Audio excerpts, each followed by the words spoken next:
Hi, so today I wanted to respond to the 26 of you who were able to complete the critical thinking Google form. And again, that's out of 43, so I probably won't be able to answer the rest of the questions, assuming that those people finish the work. So what I'm doing here is I want to try to be as clear as possible, but I have to try to help you understand that the questions that came in from the 26 of you all fall into different categories. And I want you to understand that you're all kind of coming from different points of view. So I'm going to answer these questions within those categories. So I wanted to, with this first slide, kind of play around a little bit. And some of the references I'm going to use are going to be from Alice in Wonderland, and more specifically, Lewis Carroll's Alice's Adventures in Wonderland and Through the Looking Glass, largely because mistakes that people make before they're educated or before they go to college usually have something to do with the difference between a simile and a metaphor. So a simile is something where we say as if, whereas a metaphor, we assume that the other person that we're talking to understands the way that we're using language. And this is a really failed assumption. And all throughout Alice's Adventures in Wonderland and Through the Looking Glass, she makes assumptions about other people and that they understand the way that she's using language. That's kind of the main point that Lewis Carroll is trying to teach children, is that you can't assume that language is a certain way. And that's even more so within legal language. So I need to kind of deconstruct or take apart some of the ways that you used language to help you move forward to use better academic language, and then also so that I can teach you legal language. So what I'm kind of thinking here is this, we're going from uncritical thinking to critical thinking, and I'm going to do that by answering your questions. The general way that I set this up was that I had you watch that video and then needed to see whether you comprehended the things that were going on in the video. So I'm going to give you an answer to your question. It might not be the answer that you wanted, but it's going to be an honest answer. And then I'm going to give you an example. So one question I think that was very pragmatic was, why should I basically apply critical thinking to the legal system? So I think we start off with like this pretty basic question. This is obviously not your fault. When the people who designed this class back in the early 2000s titled it American Legal System, I have no idea what they meant by that. And I think I put a picture here just to show that there's something called international law. And I'm sure you're familiar with the concept of the North America, Central America, and South America. So the American continent, which is undivided, as you can see there, from south to north, is probably not what they meant, although they might have, and there's lots of reasons why political scientists and lawyers would believe that. But when a student takes the class, they probably assume, well, no, this is just the United States. Well, what do you mean by the United States? That assumes that this is a authoritarian civil law system like France under Napoleon, and this is not. It's a federalist system, as you may or may not have learned previously. So there's 50 different states, each with their own legal system and very different legal systems. Hence the reason why you have to take the bar exam in whatever state you're in. We all live in New York, and so sure, there is a lot of commonality between New York, New Jersey, Connecticut, and Pennsylvania, although Pennsylvania does have some differences. But California and New York, for example, are wildly different systems. So then people say, well, then we must just be talking about the federal system. Well, the federal system, the federal government, national laws are probably not as simple as you might believe they are. And so there's a lot of issues there, and there we're dealing a lot with constitutional law. And so if you're not in my constitutional law class, or if you're not taking constitutional law with, say, Professor Trotman, you may not really understand the federal system. And so I think that this is a very complicated kind of system. Then I have to add like the Inter-American Court of Human Rights and the entire Inter-American human rights system, which you can see all those little boxes there. Those are all the different countries that have made commitments to following international human rights law. So really the big question becomes like, how are these systems connected, and in what ways are they different? That's when we're applying critical thinking to a legal system of any kind. And I think the key kind of word there to focus on is system, right? We're not talking about law as universal. We're not talking about God's law, right? We're not talking about some kind of abstract notion of law. We're talking about the concrete differences between systems of law. And so that's what we're going to be really thinking about a lot in this class, especially if we want to think about, well, how do you change the law, or how do you change practices within the law? So the first set of questions I'm going to title are actor network theory questions, because this is kind of what the assignment I've had you do this week. So let's start about like the very first one. The question here is a good question, because you're asking, how do different people use or think about critical thinking in the law? Well, the easiest answer I can give you is that only lawyers really bring or conclude cases. So I'm not expecting you necessarily to know that yet, because you're going to learn about these different kind of actors within the system. So, really, I think what this is just showing is that the example I need to give you is about decision-making in the Democratic Republic, right? Like, oftentimes this is called separation of powers. That's somewhat of a misleading term, and I'll get to that later in the semester. But what we're really talking about is like who actually pulls the trigger or the device to make decisions in this legal system. And so that's why we need to know who the actors are. A lot of time people think that judges are only supposed to quote unquote interpret the law. Well, we'll see the problems with that in the next 2 slides, but I don't even know what that would mean. Judges make law in the United States, and they have historically made law in the quote unquote Western society of England, Ireland, and all what are called Commonwealth states under the British system. And so this idea that judges interpret law is such a strange kind of French concept. And I'm not sure how that really started to become so popular. But what judges do is that they hear cases, and they don't bring the cases. The lawyers bring those cases. And lawyers often don't bring cases. So somebody wants to sue, or somebody wants to prosecute somebody, and then lawyers decide, no, I don't think this case is going to win. And it's rare to find one lawyer say, I don't think this case is going to win, and then you go to another lawyer and say, oh, I think it will. So, usually lawyers say, yeah, I mean, this is a losing case, so we're not going to bring the case. So really, like, how do we use critical thinking as lawyers in deciding to bring cases? It's exactly what I just said. What are the likelihood of winning? To be blunt, and in 2020, how much money do you have? Do you have enough money to actually follow this case through? Because it's going to be expensive to bring a trial in modern democracy. The next question is like a pretty great question as well, and I'm going to answer it kind of funny. Is like, two is like, isn't critical thinking like, or isn't thinking itself relative? Well, of course, yes, right? Because we're all different. We all have different experiences. And then where does this all like trace back to? Well, Earth, right? I mean, where?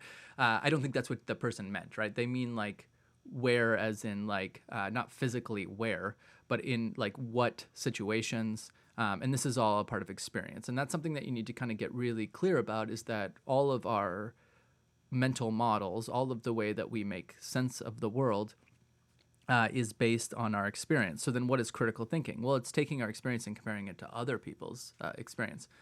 So I could do something like a Freudian analysis, which is pretty popular, right? If you believe that everything is like based in sexual production, or you believe in that ridiculous statement, survival of the fittest, which of course is nonsense.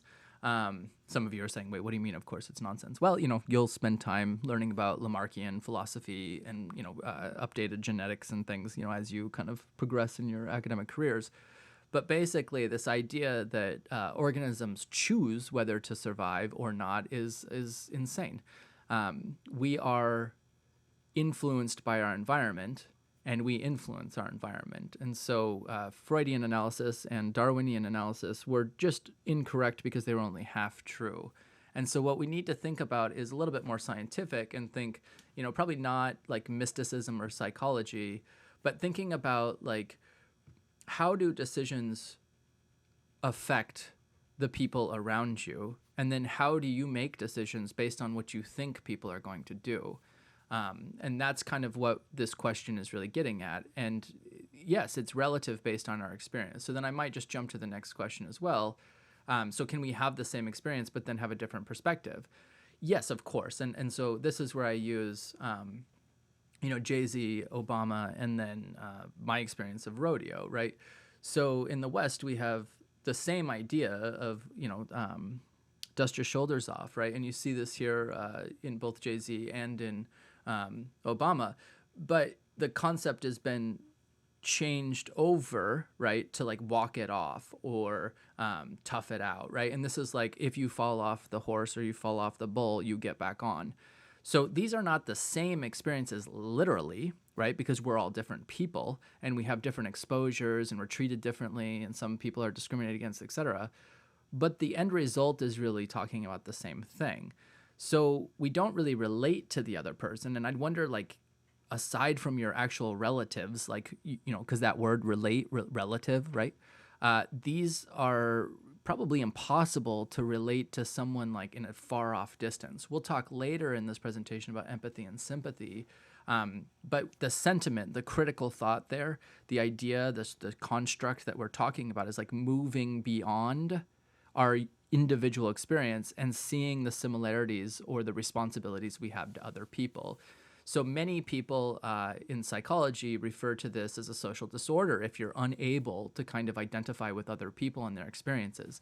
I'm not really one of those people. I think it's an improper way to construct the concept in the first place.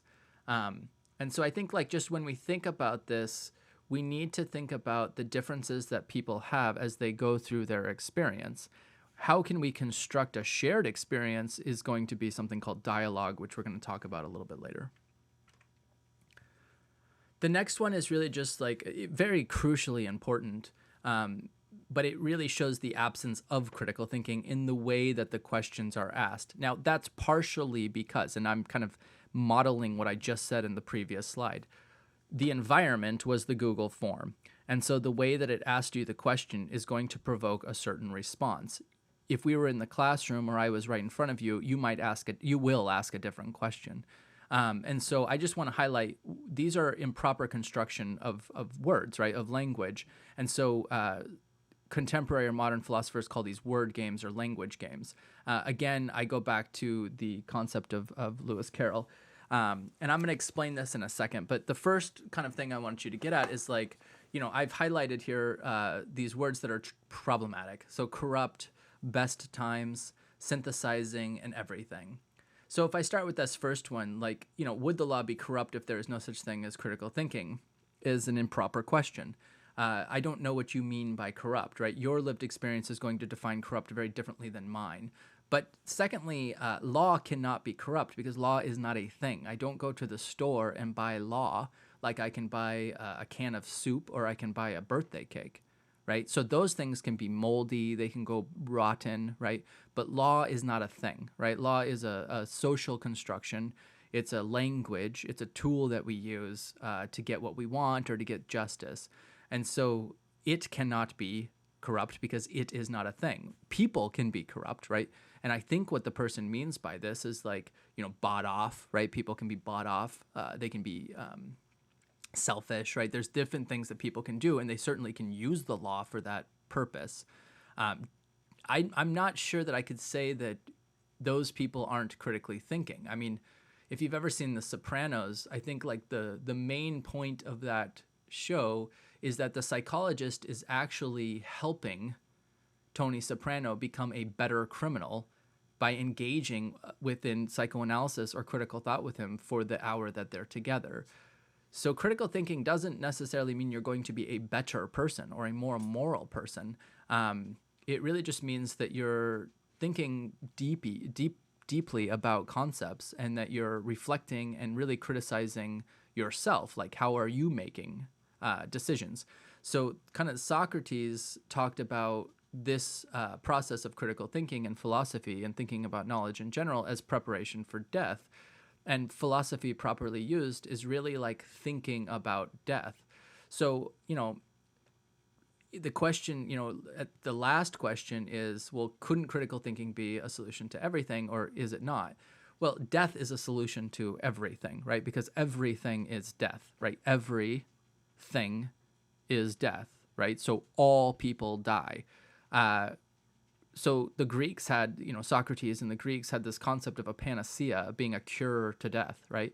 And they believed this to be mystic, right? To be mythical, to be transcendental. This wasn't a real thing. This wasn't a thing that exists in the world. So people who are looking for cure-alls, people who are looking for panaceas, people who are looking for a solution to everything, right? Really should be thinking about death and going back to that first issue. It's like, so what would it be to be corrupt during your life to you, right? So that goes back to the first slide of things being relative. So you want to think a lot more about your own experience and try not to overgeneralize or make assumptions about all people or all things, right? Namely, because the only thing that is consistent amongst us all is birth and death. And even birth is not, easy to think about because we don't remember it. Death, is a complicated situation, but most folks will be able to think about their death as they're dying. Some folks obviously will not. And so even that is not a universal experience. So if we go into these next two questions, when are the best times to use critical thinking? Always. And why can't we synthesize abstract thinking like critical thinking? Well, we can. So it's an odd formation of the question. So I just want to read just real quick as you look at this picture of Alice thinking about the bread and butterfly problem. And this is a abstract critical thinking concept that Lewis Carroll designed to have children think about. And this is in Through the Looking Glass. So Alice is shown the insects of Through the Looking Glass land, and there's the bread and butterfly. We on this side have butterflies. They have bread and butterflies. Now, the bread and butterfly has wings made of thin slices of bread and butter. It's an English bread and butterfly, you see, and its head is made of a lump of sugar. So Alice says, what does it live on? And the gnat, who is acting as the guide, says, weak tea with cream in it. At this point, Alice saw a difficulty in the Darwinian adaptation of this animal. You see, Lewis Carroll never loved Darwinian evolution. So Alice says, because Alice is also optimistic, she wants the animal to live, she says, supposing it couldn't find any, meaning it couldn't find any weak tea. The gnat says, then it would die. Of course, Alice says, but that must happen very often. The gnat says, it always happens. Now, the reason why this is important is because the construction of the metaphor, the construction of the question, the words that we use determine whether the answer is also properly constructed. So let me correct all four of these real quick. So the first one let me just finish that thought.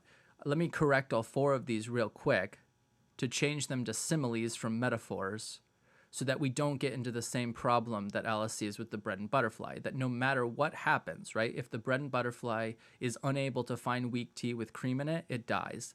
And yet if it finds weak tea with cream in it, it will also dissolve and die. So it's going to die either way. Now, this isn't a painful thing for humans to think about, that you're going to die either way. However, it is a fact of life. So we want to change the language to not think about how do I avoid death, how do I find a cure to death, how do I find a panacea or a solution to everything, to find a simile. And the simile will always use a phrase as if. So in the first question, I would say, what would it be like to use law as if to be corrupt? Next, what would it be like to use critical thinking as if I could do it all the time at the best time? Next one. Is it possible to synthesize abstract thinking and critical thinking as if we were making that decision? And then finally, wouldn't it be possible to think of critical thinking as if it provides a solution to every problem? Now, the answer to all of those, right, would depend on your point of view, but here's my point of view. The first one, well, if I thought about corruption within my own life and using law, I would only use the law to benefit myself and I would exclude other people, and that would be corruption to me. To use critical thinking as if I could use it during the best times would be to constantly be engaged in critical thinking. And I would be so engaged in critical thinking that I would be doing it all the time without even thinking about it, like I breathe, right? I don't think about breathing, and I still do it. So this is like athletes kind of do this, I think, the best, right? They practice and they practice and they practice until they get to the point where you're not even really thinking about it anymore. Now, synthesizing critical thinking and abstraction would be the same thing, but I would really get good at asking good questions, and that's how I would know that I was good at it. And then finally, I would have to believe that I could find a solution to something, and then I would have to practice, again, kind of referring to something we learned earlier, the scientific method, to test my hypothesis out, and then to avoid overgeneralizing, avoid making assumptions. Now, the next one is a very particular problem within the law, so I want to spend a little time on this one. This is called, the Greeks called this exegesis, okay, and we're going to call it interpretation. In other words, why is it that two people can look at the same word and get two different meanings? And that's how we're going to start. So the first one I just want to hit off is, this purity idea is pretty common, sadly, and it's very dangerous. Hitler believed in purity, and so you have the final solution there at the top in the very top picture.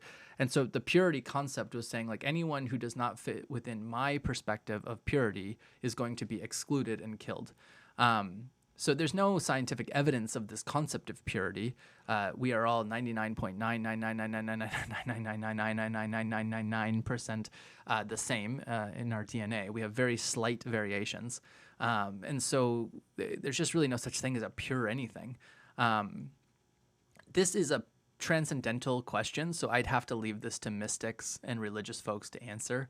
In other words, there's no science of politics or science of law or science of philosophy that can answer this question. So I would just avoid it if if you could. This is not the proper class to think about this, except for that this gets people into trouble a lot. They have, a lot of discrimination comes from this idea. I think this is, pretty close, like the next question, to not just accept what is plainly written. The problem is that if I just look at Scalia and Ginsburg, and I might try to track down this YouTube where they talk with each other, because they're not enemies, and Ginsburg makes this pretty clear, and so does Scalia. They like each other a lot. They actually used to go to the opera together when Scalia was alive. But they interpret words differently. And it's not so much they look at a word and they think it means different things. It's how they approach the word, right? So they're very aware of their own critical thinking. Scalia is an originalist, so he wants to try to think about interpreting words the same way that they interpreted the words in 1776, which requires a lot of reading of history, and it's a little bit of an ideology because he has to pick which founders that he wants to focus on. So he tends more towards more conservative Southern folks than he does, say, the Northerners like John Adams. So he looks more like an Alexander Hamilton. So he's kind of like picking and choosing the way he wants to interpret words.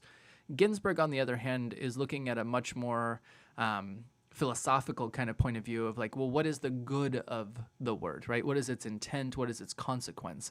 So it's really not that they think that words mean different things. It's how they're constructing the words, and that's based on their life experience. And they have very different life experiences. One is a Catholic from an immigrant family that was very conservative and has a very civil kind of, and civil in this sense meaning like authoritative 1940s Mussolini Italian kind of view of the world. And then the other has a Brooklyn immigrant Jewish perspective of a much more let's call it liberal in the Western sense of autonomy, of freedom, of critical questioning of things. So they have different life experiences that lead them to look at words very differently. So there's really no such thing as something that's plainly written, and that'll come up over and over and again in this class, is that all depends on your point of view and how you've been raised. The next one is pretty similar to that, is that this concept of a right decision. Well, right is quite subjective, right? So what you think is right is not the same thing that other people think is right. So it's better that you kind of reflect on what do you find to be important, and then what are the consequences of your response, and are they consistent with your own point of view? or do they contradict positions that you believe that you take? So there's the classic example that comes from law school, and the idea is what is justice? Well, King Solomon decides to split the baby in half because two people are claiming that they're the mother. This is clearly not quote unquote right according to today's society, but Solomon believed this to be perfectly right, that this is the logical mathematical answer to a problem where two people are claiming to have possession over one thing. It's a classic mathematical division problem. So if we just went back to that first question, why don't people just do the plain meaning? Well, because they'd split the baby, right? And so the plain meaning of splitting a baby is quite literally splitting a baby, taking a sword and cutting it in half. The consequence of that is that the baby dies, right? By the way, this is the source of the word compromise, where neither side gets what they wanted. This is the whole concept. So plain meaning has very little use in law, in science, and in philosophy. Now, in business, right, it has great purpose. Plain meaning usually means what's commonly understood within the business community.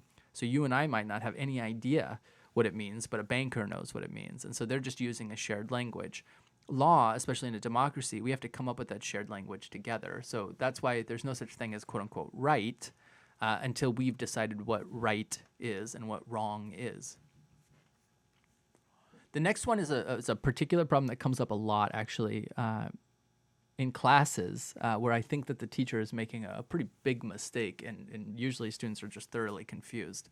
In classes where they use hypotheticals a lot, you kind of run around in circles. And so the big issue here becomes what other outcomes might have happened. Well, who knows?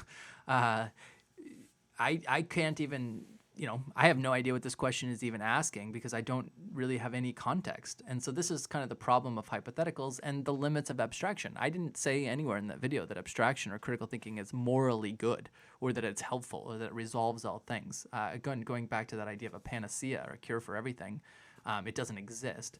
So what you have to kind of think about is that all I'm trying to teach you with critical thinking within this class, these are the rules of the game for higher education, for college. Critical thinking is something that you'll see in every single syllabus. Every teacher learned how to do this as they went through the education experience. And so it's something that you have to learn how to do. On the other hand, in critical thinking in this context, there's losers and winners, right? Winners are people who get A pluses, losers are people who fail. And so you have to think about like the concept of cheating being a very loose concept, right? I'm not talking about literally copying an answer and pasting it. What I'm talking about is learning the rules of the game and learning how to adapt to that game so that you can avoid the bread and butterfly problem, right? So the way that you would need to kind of speak your way out of the adaptation problem is what critical thinking is all about. So in other words, how does the bread and butterfly critically think its way out of that problem? It's to play language games to avoid the idea that it eats weak tea with cream in it to survive, right? And that's kind of the problem that we need to be always thinking about is what is the construction of language that we need in order to get out of the conflict we need to resolve. Now, I didn't intend to have this picture overload this, so I'll try to, say what was in those things. But basically, this question is a pretty good question, and I think you can see that there's a problem in it, though, is that outside what box, I suppose you mean your box, right? Like you have a box in your own head that you've said this is the limit of where I'm willing to think. I think it's absolutely correct that things can change. I think maybe I'd say things do change, right? And Einstein said that, so we know that's true. However, I think the pandemic with the coronavirus is a bad example. Lots of people predicted this. There are movies that you can go to Amazon or go to Netflix right now, as the 90s that talk about this. There's a famous book written by a French guy named Camus who it's called The Plague, who talks about this. I mean, the pandemic is not the surprise, right? The surprise is how people deal with the pandemic, right? So Governor Cuomo deals with the pandemic differently than Mayor de Blasio, differently than Donald Trump, differently than you, differently than me. I think like one way I could say this is like, was I prepared for the pandemic? Yes, but for two reasons. Where I'm from, where I grew up, you're supposed to prepare for disasters because we had a lot of them in Seattle. Storms, there's the potential of volcanoes, tsunamis. There's a lot of like things. I went camping, it's almost like disaster prep. Doomsday Prep is another like popular show. So I was used to the idea of having 3 days worth of water and canned goods always. But then also I was here during Hurricane Sandy and I lost power for 10 days. And so that really left an impression on my mind of like not just having 3 days worth of canned goods, but also having like pet food available and backup like, candles and whatnot. So I think like as far as preparing for a disaster, sure, you don't know for sure that something is going to happen like tomorrow, but you should be prepared and you should be able to make a prediction. And that's what we do in science. And in the video, I talked about prediction, not foretelling the future. If you're a Star Wars nerd like I am, Yoda famously says, the future is hard to predict, right? So I think you can't know for sure. But I give you like 3 kind of pictures here. One is a theorist, a philosopher that uses math and logic to show that you can predict what people are going to believe based on kind of what they've told you in the past, right? So in other words, they're not likely to change their mind. And this is kind of like similar if you've ever played poker.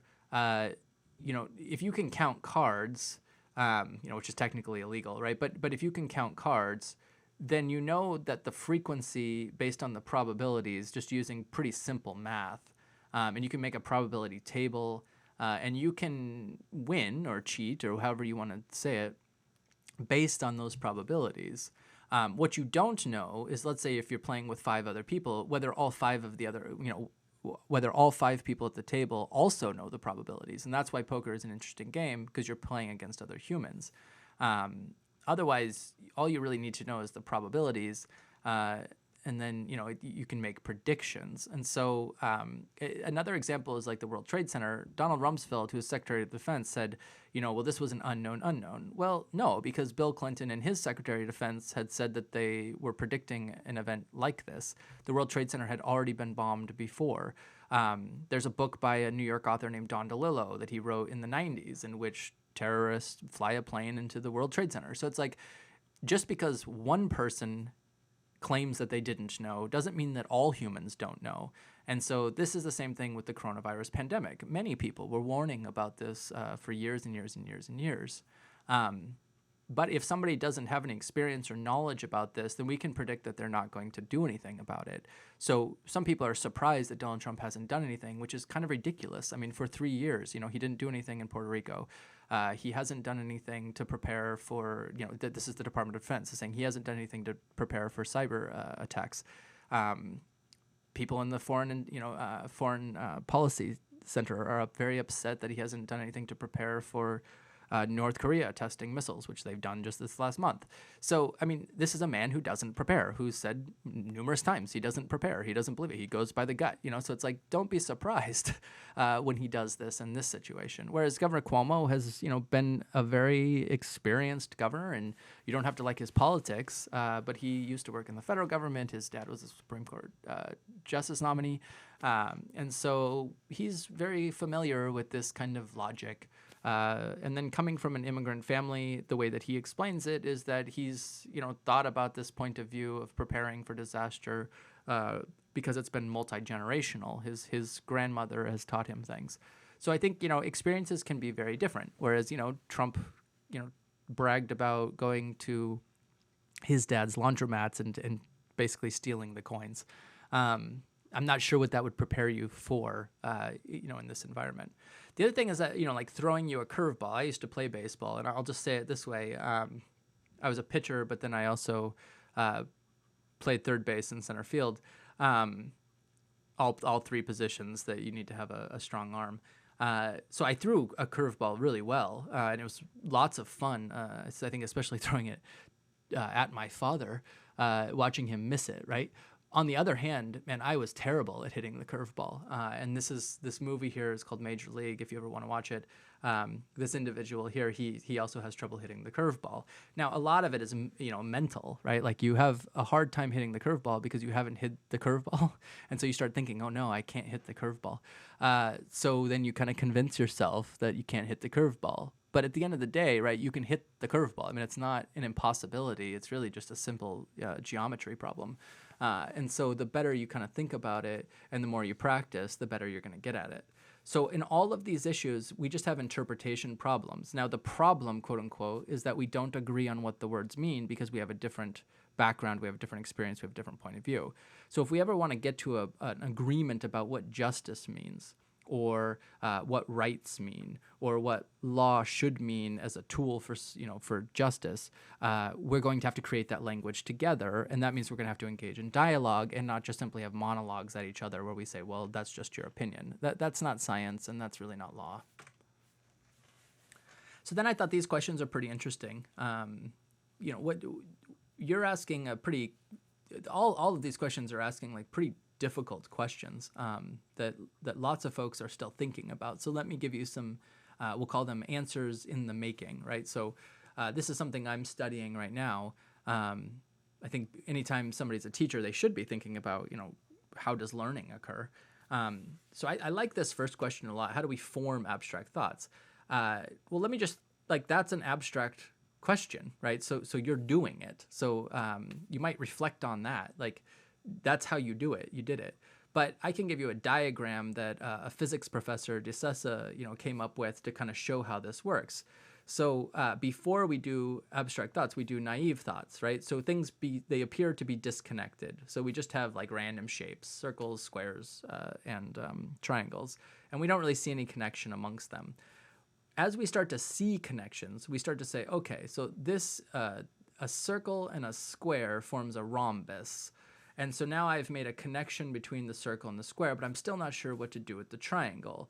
Well, then I see circle, square, rhombus. Oh, that's different than the triangle. So I'm making associations, and that's really what abstract thought is. It's about creating categories.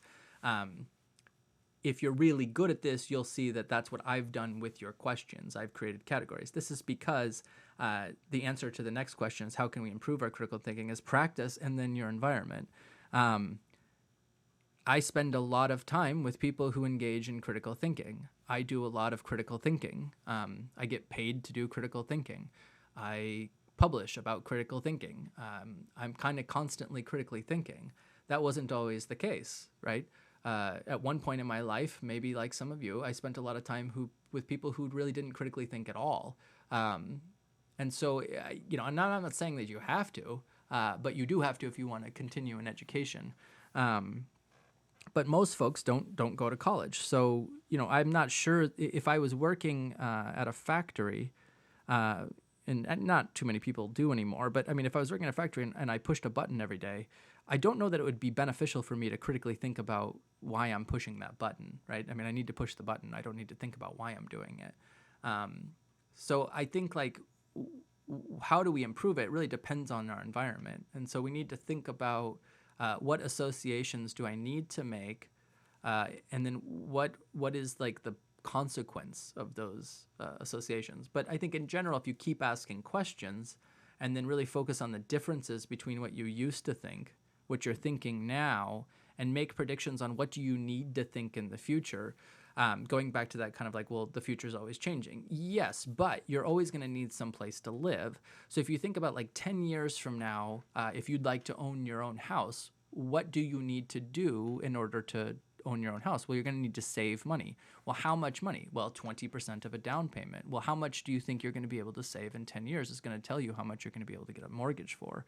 So I know that's not popular among young people who are YOLOing all the time. But, people who YOLO in their 20s end up, couch surfing in their 30s.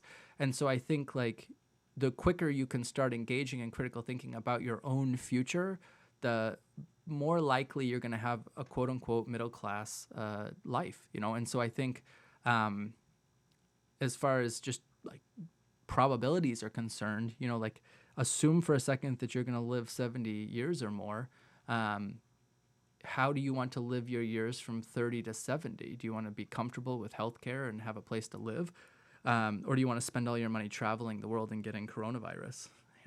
Bad joke, right? But you see my point here is that, improving is really going to depend on your environment. And so if you're in an environment with people who are not critically thinking, it's going to be very difficult, if not impossible.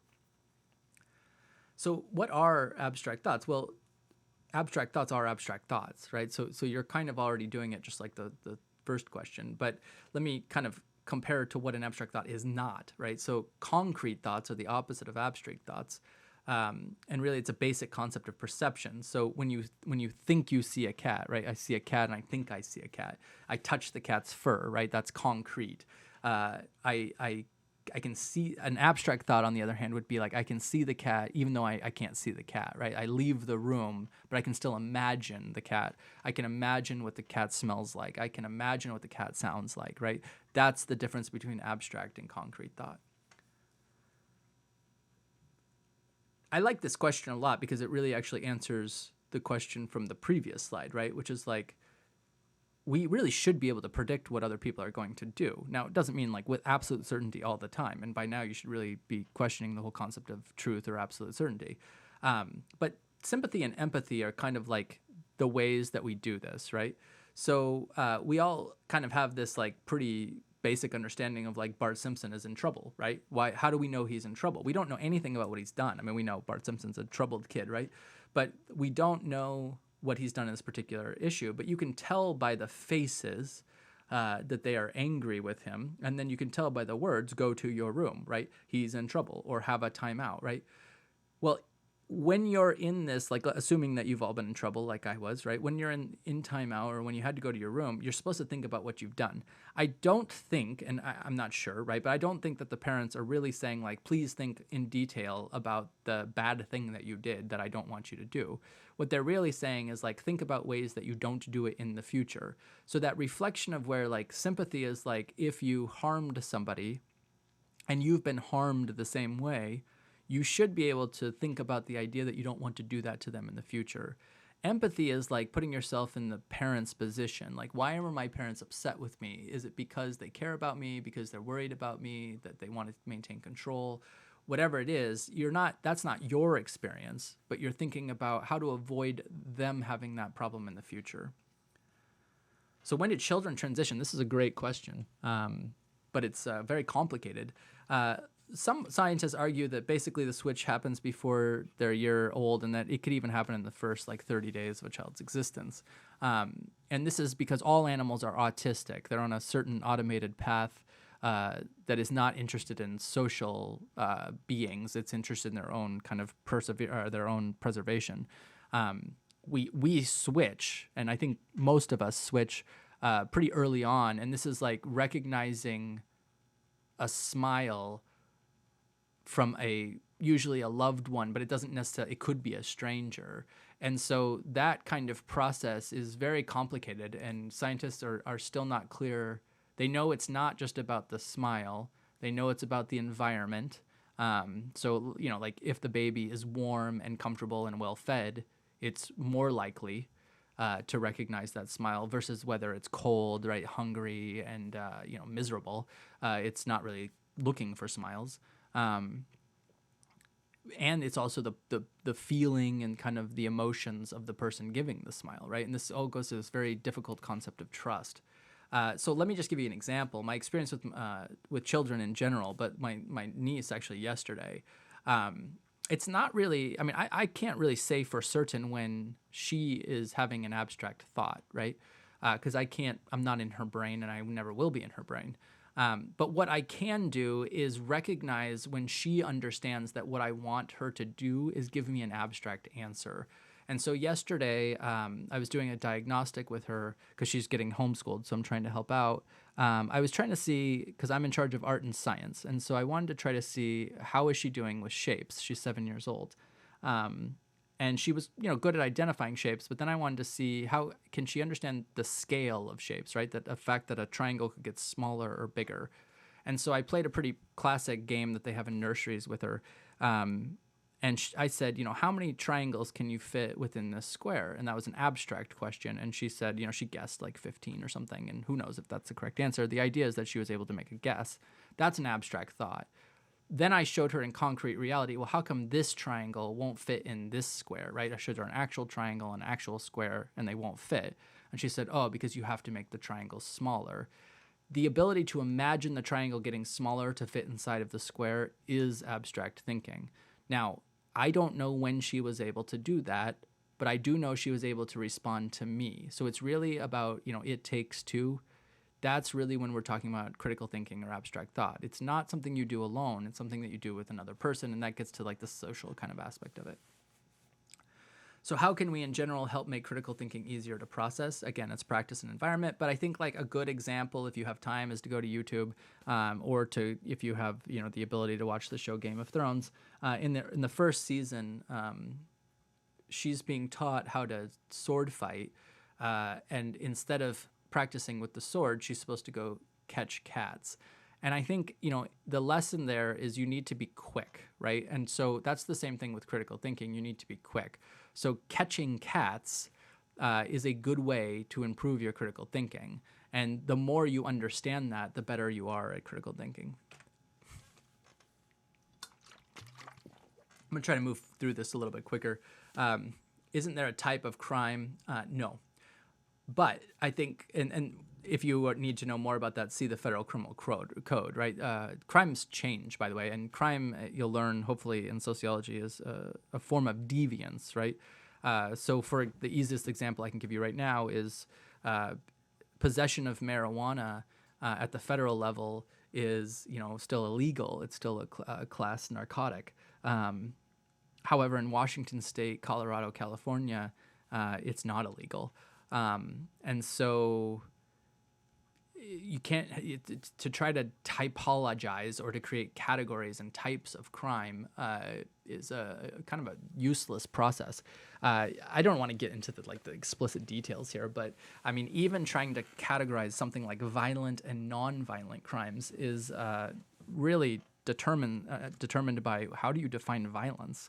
And people can get into all sorts of complicated problems when they start thinking about sexual assault, and whether that's violence or not. And so is violence simply the unwanted touching of another?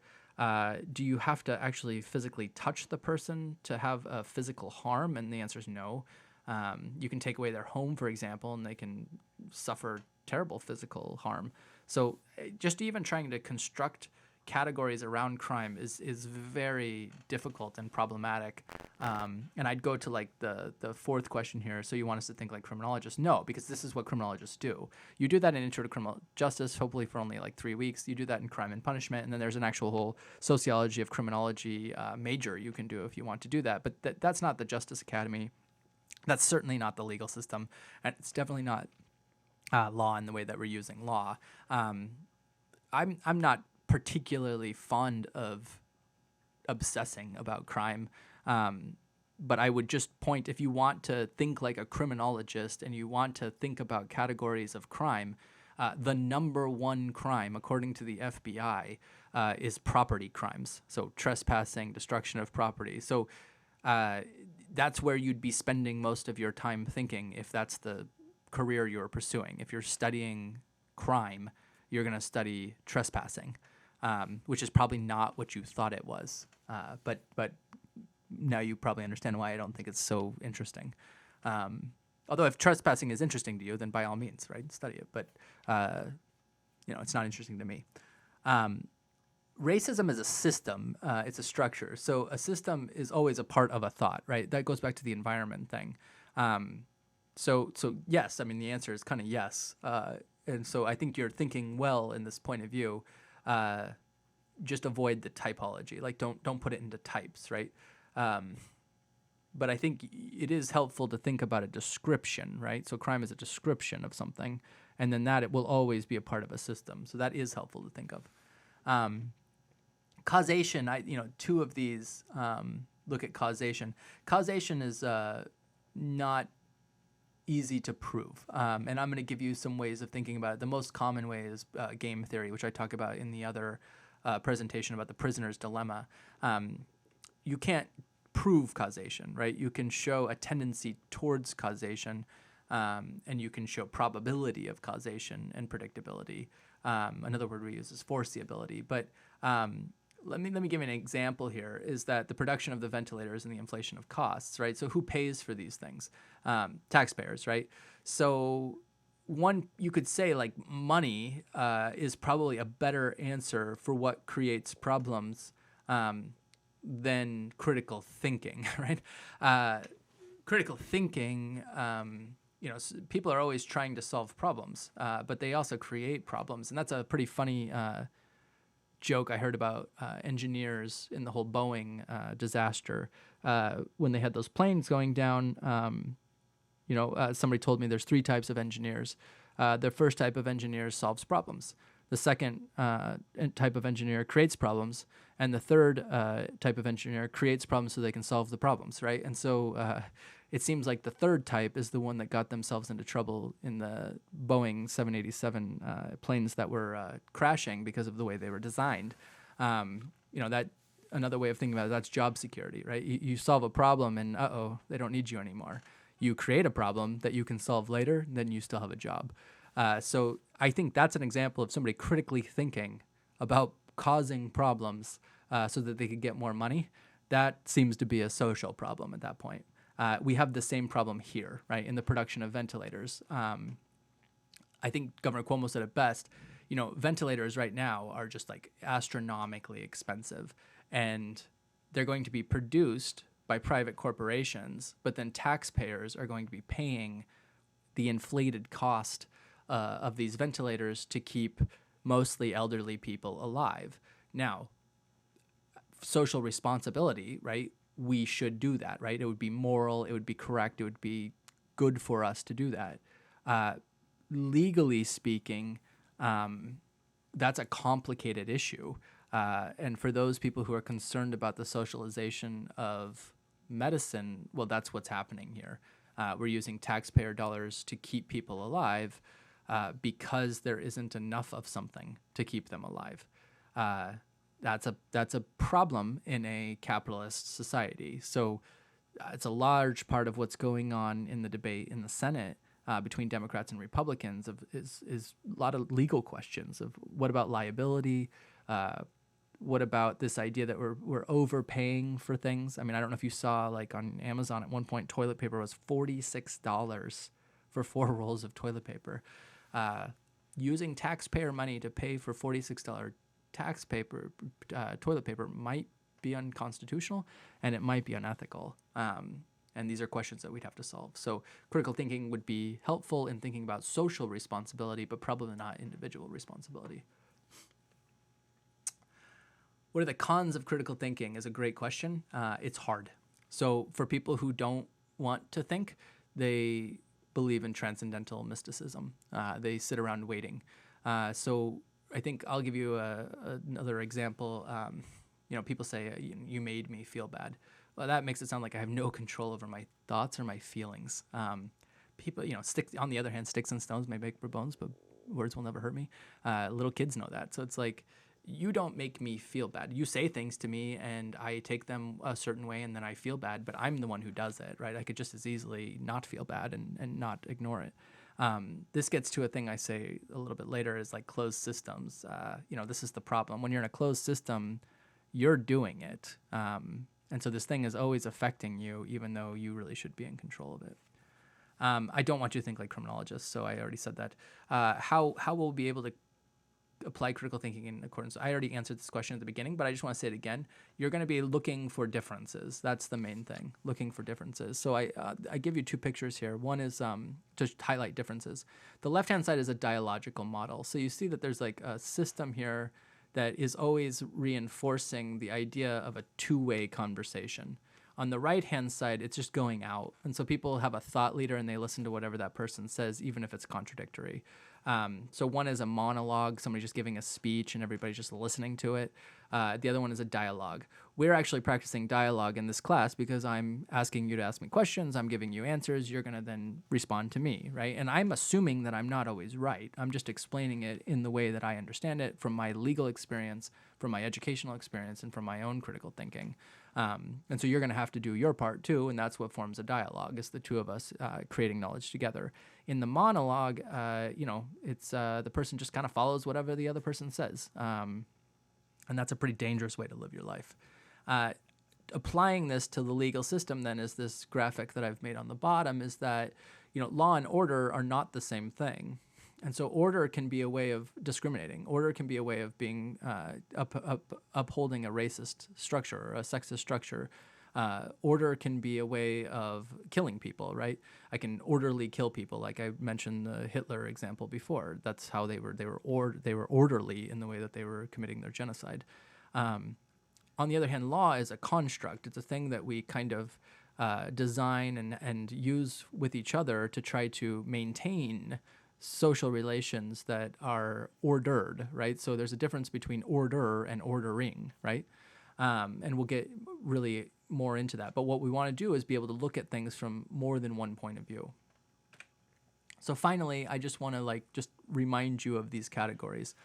So there was the actor network theory categories, and this is all about different repertoires.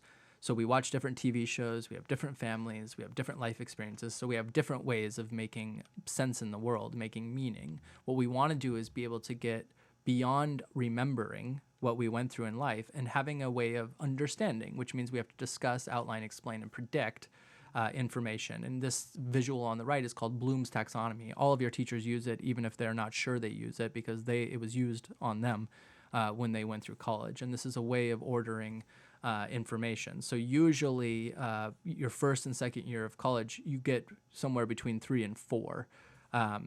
Ideally, you'd be able to analyze things. I'm going to try to practice that with you. But if you're able to apply your learning, meaning you understand and you remember, then that's usually like a B+ or an A-. If you're able to analyze, that means you're ready to transfer to your junior year because you're going to be doing a lot of analysis in your junior year, because in your senior year, you're going to be evaluating and some creating, some kind of knowledge production. The second category was language games, and this is a problem of poor construction. So this is usually this means that you're having a hard time getting to understanding. So what you need to do is be very clear about the words that you're using. And if you use words that could be interpreted from multiple points of view, then you need to explain how you mean it, how you formed that meaning, and then give an example. Okay, so I want to repeat that.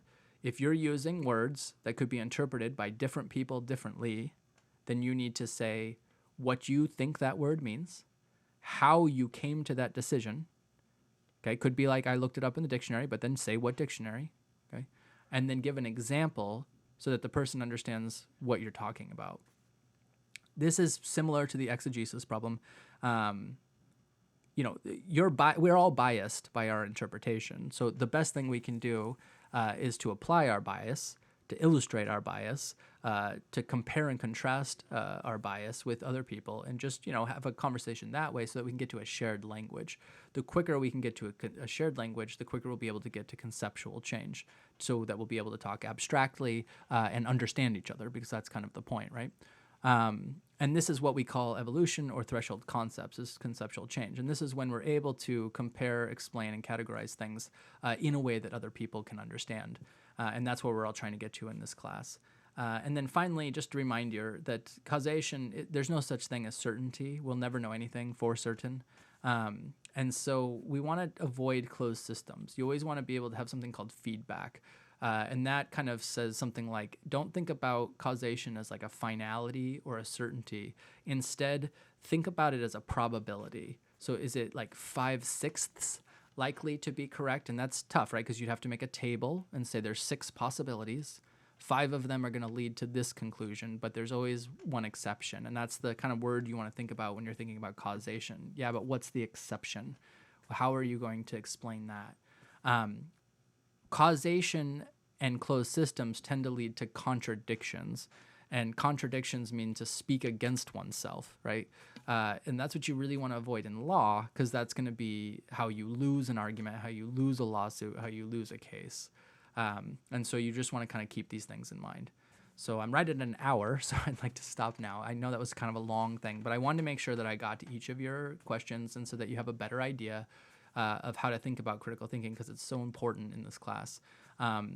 And I'm going to repeat a lot of this stuff as we go forward, and a lot of your questions will be answered in much more detail as we move forward. So fear not, and just keep up the good work. Thanks.